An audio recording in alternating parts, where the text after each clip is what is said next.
Queridas irmãs, queridos irmãos, é com muita alegria que aqui estamos mais uma vez para o quadro Conversando sobre Jesus no canal do Lar Ismael no YouTube. Nós rogamos ao Mestre Divino para que possa envolver a todos com muito carinho, com muita luz e com muito amor. Hoje nós vamos ver uma página do livro Vivendo com Jesus, do Espírito Amélia Rodrigues, no capítulo 12, 2 a 2.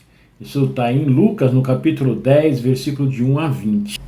Amanhecendo a era da esperança e da alegria, a paisagem humana nas praias do Mar da Galileia começou a modificar-se. Os semblantes anteriormente carregados de revolta e ressentimento abriam-se em sorrisos de generosidade e bem-estar após os incomparáveis contatos com ele.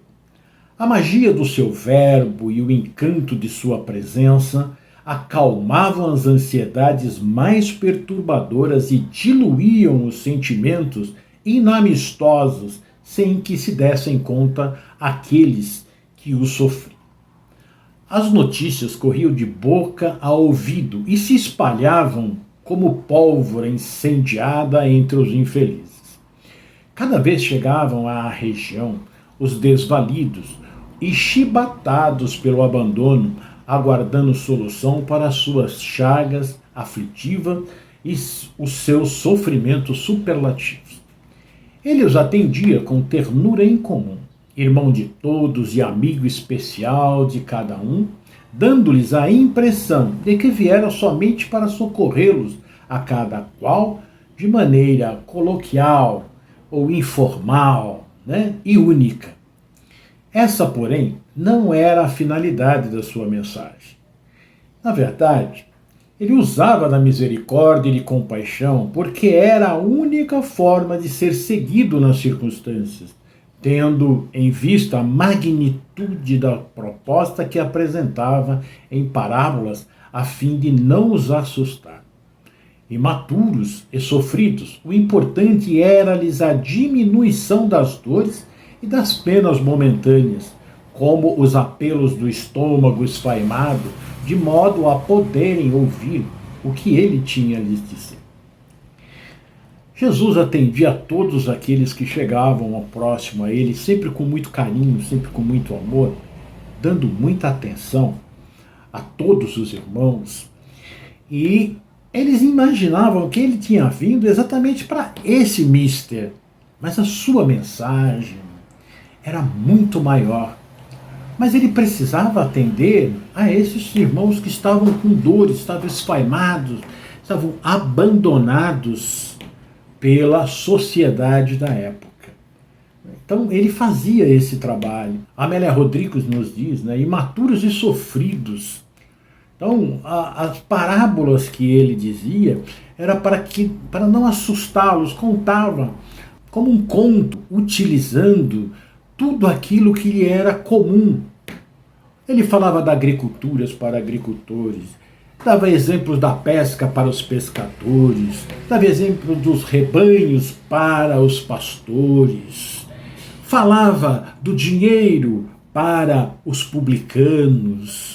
Ele ia adequando a sua parábola à história que ele precisava contar para que aqueles nossos irmãos naquela época apreendessem de acordo com o entendimento de cada um, para envolvê-los, para eles poderem compreender a vida futura, porque essa era a sua intenção, de mostrar que esta vida não é única, e que saindo daqui nós vamos para um outro plano da vida e lá nós iremos chegar melhor ou pior de acordo com aquilo que nós tenhamos feito aqui.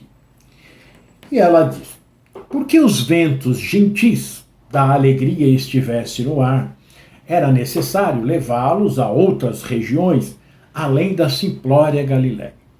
Ainda não estava consolidada pela confiança e pelo conhecimento o grupo que o deveria seguir e testemunhar-lhe fidelidade quando cada um fosse chamado ao mesmo. Mesmo seu grupo de discípulos ainda não estando formado, consolidado, né, para levar a sua mensagem, ele mesmo assim, né, ele resolveu que a sua mensagem precisava sair daquele ponto da Galileia e ir se expandindo. Ele tomou a decisão de multiplicar as vozes e ampliar o círculo da esperança, preparando as veredas humanas que visitaria depois. O seu verbo deveria entoar a musicalidade sublime do perdão aos ouvidos moucos dos desesperados, ou insensíveis dos poderosos de um dia. Reuniu algum daqueles ouvintes mais frequentes e sinceros, deu-lhes instruções e recomendou-lhes prudência durante o período de divulgação. As ideias devem ser expostas para poderem ser compreendidas ou combatidas. Quanto mais comentadas, mais amplo o curso da sua difusão. O silêncio em torno delas asfixia-as na ignorância dos seus conteúdos. O mar generoso era assinalado por aldeias e grupos, urbes, ou sejam, cidades famosas e de alta movimentação, como se fosse um colar de pérolas à sua volta, com diferentes modelos presos ao fio de segurança. Desse modo, depois de elegê-los, reuniu-os em doce aconchego e dispensou-lhes especial atenção, dizendo: na verdade, Jesus não enviou os seus 12 discípulos naquela época. Ele enviou também algumas outras pessoas que o seguiam, que tinham a condição de levar a sua palavra aos lugares mais distantes. Ele iria mais tarde levar a sua palavra pessoalmente. Então ele manda esses emissários e ele vai então dar algumas recomendações muito importantes que nós devemos prestar atenção. Grande é, em verdade, a seara, mas os obreiros são poucos. Rogai, pois, ao Senhor da seara que envie obreiros para a sua seara. Houve uma expectação incomum, assinalada pelo entusiasmo dos que se candidatavam a ceareiros. Então ele prosseguiu: ide, eis que vos mando como cordeiros ao meio dos lobos. A advertência oportuna dava-lhe dimensão do que iria ocorrer, porque a confiança e o respeito humano haviam cedido lugar à desconfiança e à rapina. Nós podemos comparar esta época, guardada as devidas proporções, né, que hoje nós estamos com um desenvolvimento tecnológico, intelectual e até moral muito mais amplo do que nesta época em que Jesus estava aqui. Mas hoje também, quando alguém nos conta alguma coisa, fala de algo grande, nós ficamos um pouco desconfiados. Por quê? Porque a maldade tem campeado no nosso meio e feito com que nós permaneçamos assim meio sempre ressabiado. Então ele diz assim: eu vos mando como cordeiros no meio dos lobos. Fazia-se necessário apresentar-se desarmados, de modo a conseguirem ser amados. Logo vieram as recomendações graves. Não leveis bolsa, nem alforge, nem alpercatas, e a ninguém saudeis pelo caminho. Desde que estariam a serviço da renúncia e da abnegação, não lhes seria lícito conduzir objetos desnecessários, valores que despertam cobiça e agressão. Despojados seriam iguais aos visitados, confundindo-se com eles, sem os destaques que chamam a atenção e criam antipatias. Logo prosseguiu: e em qualquer casa onde entrardes, dizei primeiro: paz seja nesta casa. E se ali houver algum filho de paz, repousará sobre ele a vossa paz, e se não, voltará para vós. Bastante interessante esta colocação de Jesus. Quando nós entrarmos em um ambiente, devemos, se não falarmos, mas pelo menos em pensamento, né, dizer esta palavra, esta frase que Jesus nos dá: paz seja nesta casa. Para que os nossos pensamentos de paz, de serenidade, de equilíbrio, de amor, ele possa envolver aquele ambiente e aquelas pessoas que ali estiverem. Né? E ficai na mesma casa, comendo e bebendo do que eles tiverem, pois digno é o obreiro do seu salário. Não andeis de casa em casa. Ou seja, se estabeleça numa casa, crie vínculo com os moradores. Em qualquer cidade em que entrardes e vos receberem, comei do que vos for oferecido.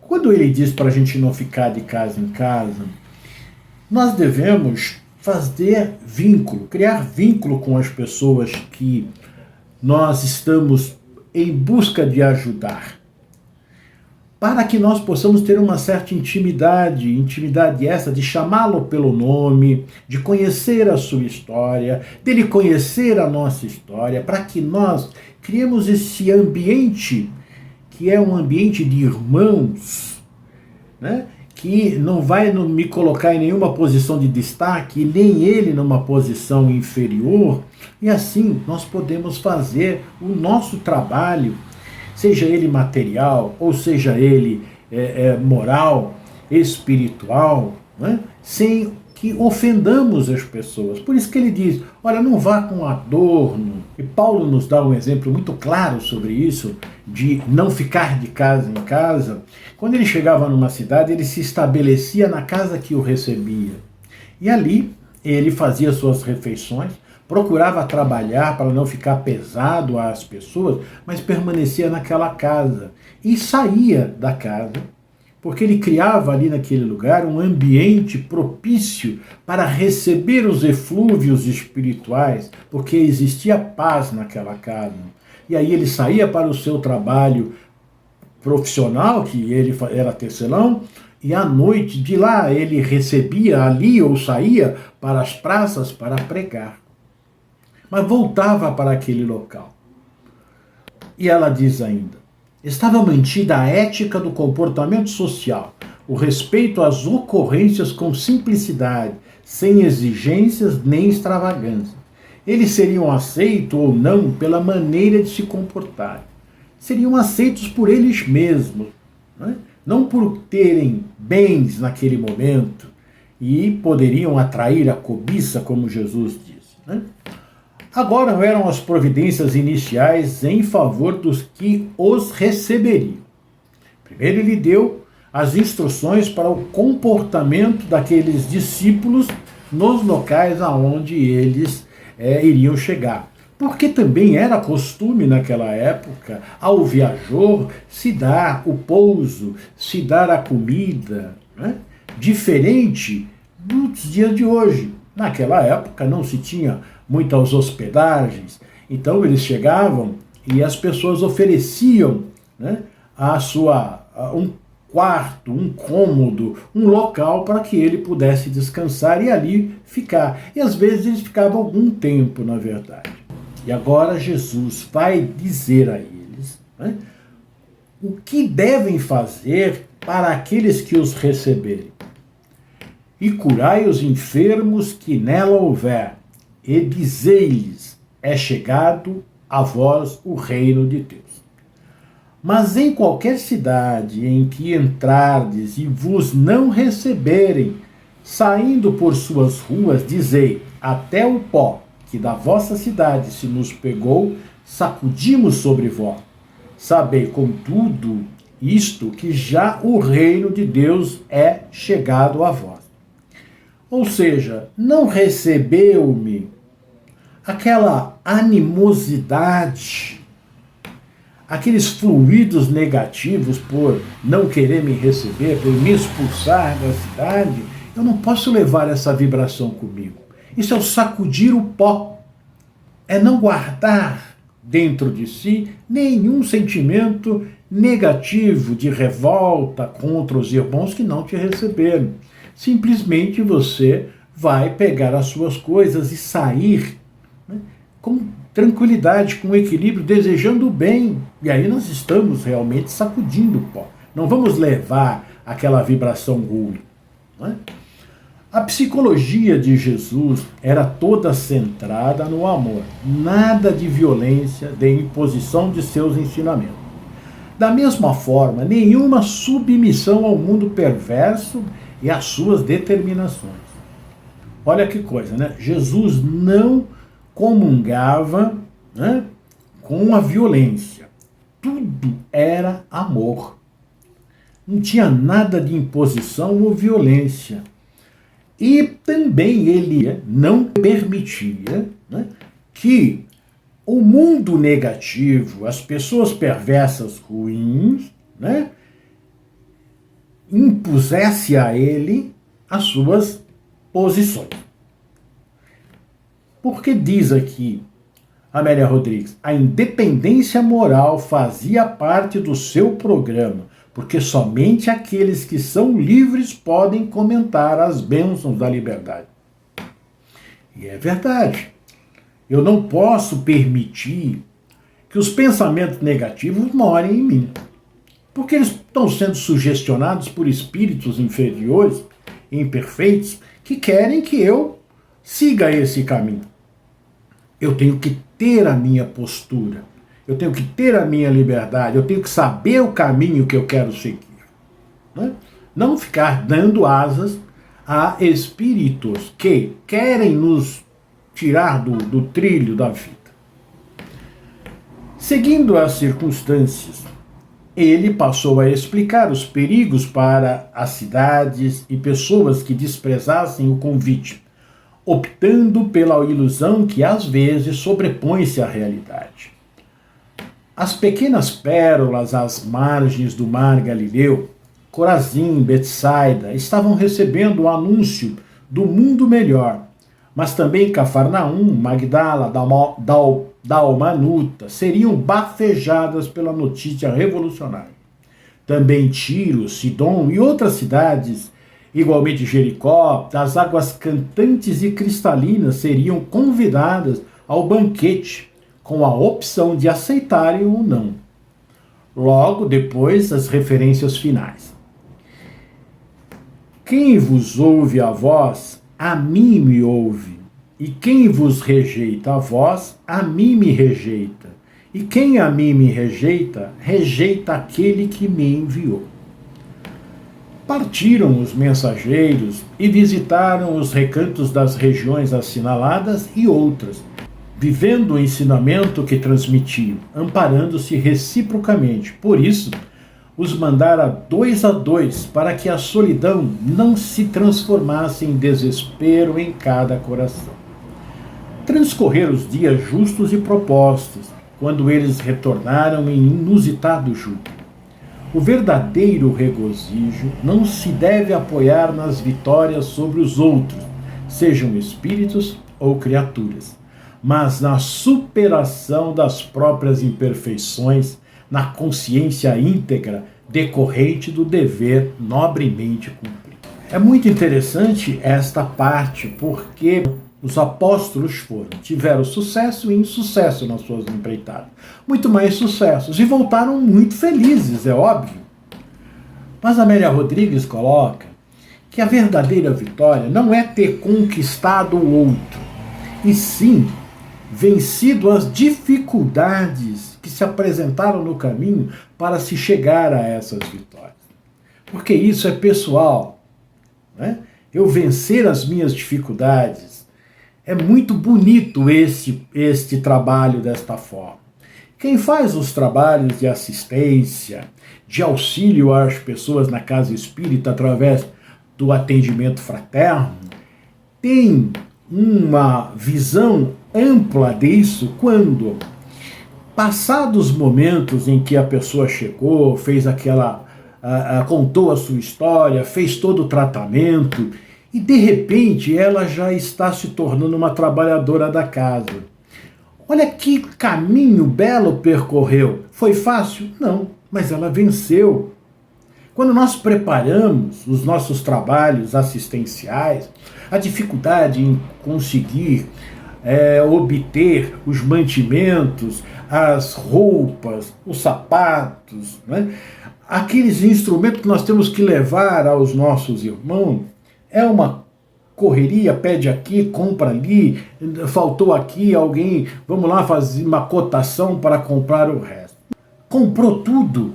Quando nós acabamos a distribuição, os abraços, vemos aqueles rostos felizes por terem recebido, nós medimos quando o trabalho que nós tivemos e vencemos as dificuldades para chegar até lá.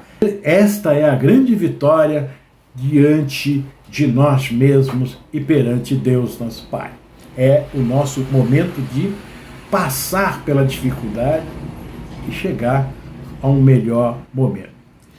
Ele os mandou 2 a 2 para anunciar o seu reino, que estava instalando no mundo. Alegrai-vos antes por estarem os vossos nomes escritos no céu. Nos tempos atuais, meus irmãos, nós devemos partir em cruzada, proclamando que os tempos chegaram, que a transição do planeta atinge momentos muito especiais, onde o joio está sendo separado do trigo neste momento. E Jesus diz: quem ouve a voz, a mim me ouve. A quem vos rejeita a vós, a mim rejeita. A quem a mim me rejeita, rejeita aquele que me enviou. Isso está em Lucas, no capítulo 10, versículo 16. Então, o joio e o trigo está sendo separado. Nós devemos ir levar aos nossos irmãos para que eles possam compreender que o grande julgamento já teve início. Aquele que está em Mateus, no capítulo 25, dos versículos 21 a 41. O Senhor voltou e está com os seus anjos separando os bodes das ovelhas, separando os bons dos maus. Aqueles que ouviram e seguiram os seus mandamentos já estão à direita. Aqueles que ouviram os seus mandamentos e não os seguiram estão sendo colocados à esquerda. Porque ouçam os que têm ouvidos para ouvir, como disse Mateus, no capítulo 11, versículo 15, e também Marcos, no capítulo 4, versículo 23. E vejam os que têm olhos de ver, como está em Ezequiel, no capítulo 12, versículo 2. Ele diz assim: Filho do homem, você vive no meio de uma nação rebelde. Eles têm olhos para ver, mas não veem, e ouvidos para ouvir, mas não ouvem, pois são uma nação rebelde. E hoje nós estamos sem nada de figuras ou alegoria. Diante da pandemia moral que nós estamos vivendo, a pandemia do coronavírus é algo insignificante. Mas é através dele que a segregação está ocorrendo. Ou seja, é através desse vírus que está começando esse processo, os bons para a direita, os maus para a esquerda, é que a limpeza do planeta está se processando. Que aqueles que ouviram os seus mandamentos e praticaram, estão indo para a vida futura de forma feliz e tem um plano esperando por eles. Aqueles que fizeram as pessoas sofrerem, aqueles que não cumpriram a sua lei e tiveram tudo na mão para cumprir, esses irão para mundos inferiores ao planeta Terra, infelizmente, e ali haverá choro e ranger de dentes. Como disse Jesus àqueles que estavam enviando, não tinha ele nenhuma pedra para recostar a cabeça. Jesus diz em Mateus, no capítulo 8, versículo 20, as raposas têm suas tocas e as aves do céu têm seus ninhos, mas o Filho do Homem não tem onde repousar a cabeça. Então ele diz, não leveis bolsa, nem alforge, nem alpercatas, e a ninguém saudeis pelo caminho. Lucas capítulo 10. Desde que nós estamos nesse serviço de renúncia, de abnegação, de irmos absorvendo os mandamentos que recebemos e praticando esta lei, buscando auxiliar o nosso próximo, nós devemos ir abertos, com a nossa roupa nupcial. Não levarmos nada que vá atrair a cobiça dos nossos irmãos. Não vamos desviar a atenção deles. A atenção deles tem que estar voltada para a mensagem, não só falada, mas a mensagem expressada através das nossas ações. Essa é a atenção deles. Se eu levo coisas que não fazem parte disso, se eu levo uma roupa toda da moda, se eu vou com brincos, com as mulheres, colares, né? Eu com sapato brilhante, não tem como eu me sentir simples como preciso estar para levar aos nossos irmãos a palavra de Deus, o Evangelho de Jesus. Não tem como. Jesus tinha uma túnica. Ele se vestia simplesmente com uma sandália, não colocava nada na cabeça, andava de forma simples, achegava-se às pessoas sempre com um sorriso cativante. E nós temos que seguir esse modelo, este guia. Nós vamos 2 a 2, ou seja, para atingir vários lugares. Levar o alívio aos que sofrem, atender aqueles que nos procuram. Jesus envia os discípulos de boa vontade, para que ele faça também a vontade do Pai, auxiliando o próximo como gostaria de ser auxiliado. Muitas dores estamos vendo no mundo, muitas mãos estendidas pedindo auxílio, muitas mãos estendidas auxiliando. Como estão as nossas mãos? Vamos atendendo à solicitação do Mestre, entrando nas cidades, ou seja, na intimidade dos nossos irmãos, na busca de fazer por eles o que o Mestre faz por nós, seguindo os seus conselhos de curar, levar equilíbrio, a esperança e a fé a todos os corações que encontramos. Mas não fiquemos de casa em casa. Permaneçamos, meus irmãos, na casa da paz, dentro dos nossos preceitos de amor ensinado por Jesus. Amparando a dor, assim curamos a nós mesmos. Fazer ao próximo o que gostaríamos que eles nos fizessem, ou seja, amando a Deus acima de todas as coisas, de todo o nosso coração, de todo o nosso entendimento, de todo o nosso sentimento, e ao próximo como a nós mesmos. Vamos 2 a 2, espalhando.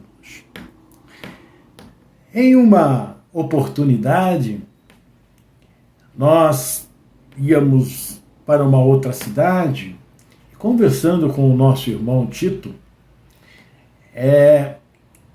ele teve uma frase muito interessante. Ele disse assim: vamos nos dividir para multiplicar. E é assim. Após a morte de Jesus, os apóstolos permaneceram um tempo juntos e depois cada um saíram de 2 a 2, de 3, de 1, junto com os outros, aqueles que, fora os 12, tinham os 70, os 500, e eles foram multiplicando de forma magnífica a mensagem do Mestre Jesus. Saindo do burgo da Galileia, universalizaram o ensino do Evangelho. E hoje cá estamos nós, também necessitados de sairmos 2 a 2 por vários lugares para auxiliar aqueles que têm mais necessidades. E assim estaremos auxiliando o nosso pobre espírito, necessitado muito da misericórdia do Pai. Que possamos sentir este Evangelho, que possamos trabalhar na seara do Cristo, auxiliando a todos os nossos irmãos. Queridos irmãos, Jesus abençoe a todos vocês. Dê força, coragem, determinação.